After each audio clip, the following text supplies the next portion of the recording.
So this is a katawa tree, or a katawa tree with these spines on. So this is also going to be for my bath, but we've done that one before. But Maestro just told me a fantastic story. He said he was just here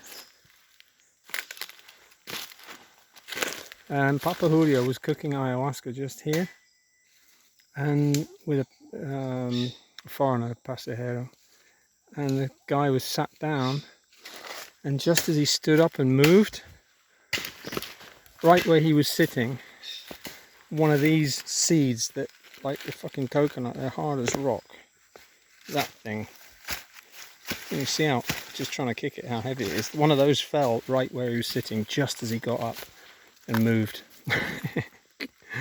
Mama Ayahuasca was looking after that guy, for sure.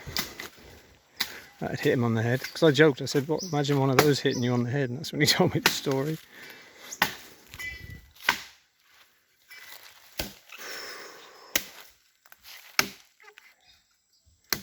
So Katawa has its strong trunk, who I'm now very good friends with after him putting his spirit energies in my blood with his serpents the other night and killing that witch.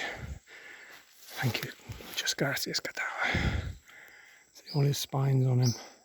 That's why he's great for protection.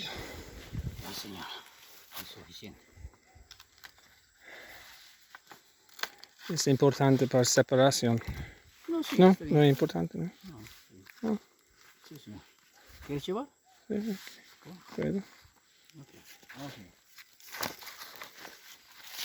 That's the least I can do is carry the bark for my own bath. With Maestro cutting his way through the jungle. I've got a great story as well while I'm on this video, so don't forget it. We were talking about pelacaras the other night. I won't tell that story here, just to remind myself back in Iquitos, because I'll tell that story as a separate story, because a separate video, because it's fascinating. You know, the phenomenon of people's faces being peeled off and their organs removed, like flying saucers, but they're not aliens. And I think they're, well, we think they're special forces, and there's a very good reason for that in the story, but I'll tell that when I get to it. Julio vivía.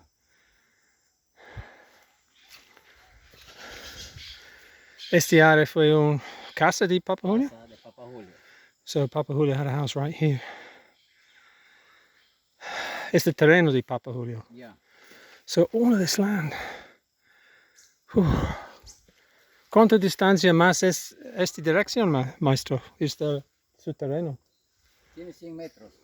¿Cuánto? 100 metros. 100 meters square, all around. Mucho.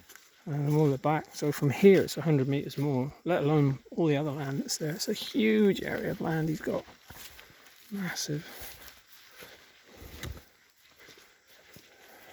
So there's plenty of options for growth for his tambos and houses for the family and stuff, because once he starts getting equipment in to try and get clients, obviously you can't leave the stuff unattended because people will steal it like they did. They stole all his wood boards. He was telling me this morning he's actually got a machine to cut planks. He's got a big chainsaw, so he's got pretty much most of the things he needs just to do the work. It's just a question of money and then see how it goes. I'll put a video up on YouTube for him.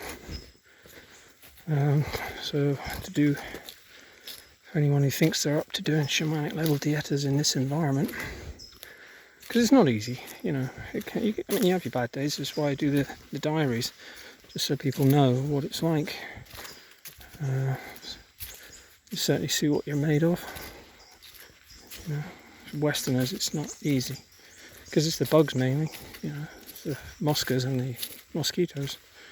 If you're out and about doing stuff and it's sweating because you've got to have protective clothing, etc. Like this waterproof jacket I'm wearing. It's very hot, but it's better than being bitten. So sweat buckets. I'm going to be having a bath when I go back. And then I'll have the bath made of all this stuff. Oh, I just dropped one.